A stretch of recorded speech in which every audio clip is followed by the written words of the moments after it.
The Steelers started off this season as one of the hottest teams in the NFL, but after a shaky string of performances, it is unsure and uncertain whether or not they are actually a true Super Bowl contender. So in today's video, we'll be talking about the Pittsburgh Steelers and whether or not they actually have a chance to become Super Bowl champions. Let's get right into it.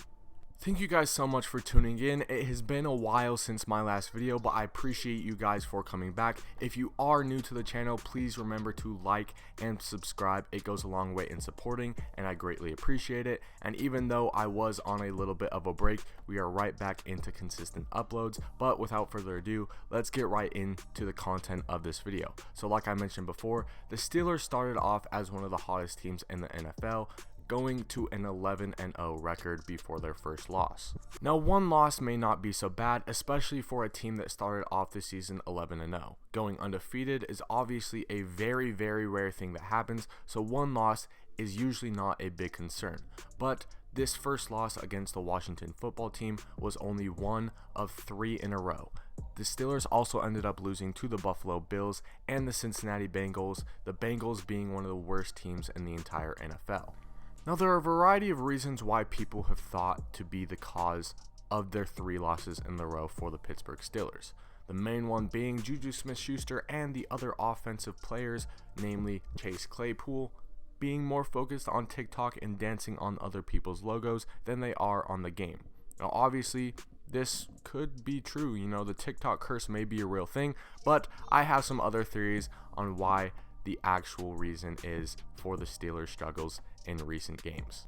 Well, I don't think that the TikTok curse is actually a real thing. I do think that the fact that Juju Smith-Schuster is more focused on dancing on people's logos, filming social media, doing all this other stuff besides football is a concern. And do I think it is a huge concern and possibly detrimental thing to the Pittsburgh Steelers?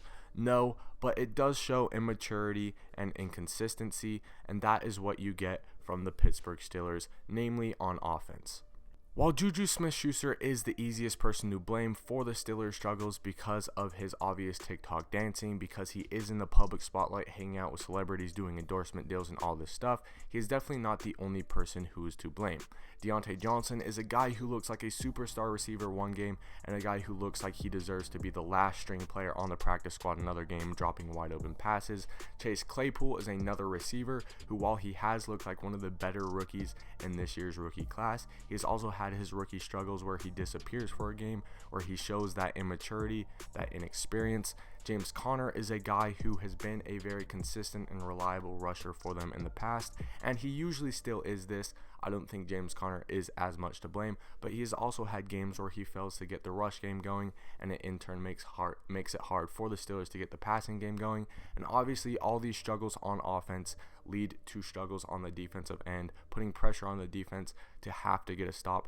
And this is a very talented Pittsburgh Steelers defense, top 3, top 5 in the NFL, which is why many people thought that the Steelers were Super Bowl contenders very early in the season, because they have so much talent on the offensive end, and you pair that with an elite defense, the Steelers really should be legit Super Bowl contenders.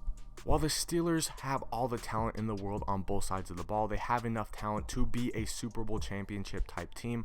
I just cannot bet on them because of their immaturity, because of their inconsistency, and also because of all the talent that they will face playing in the AFC.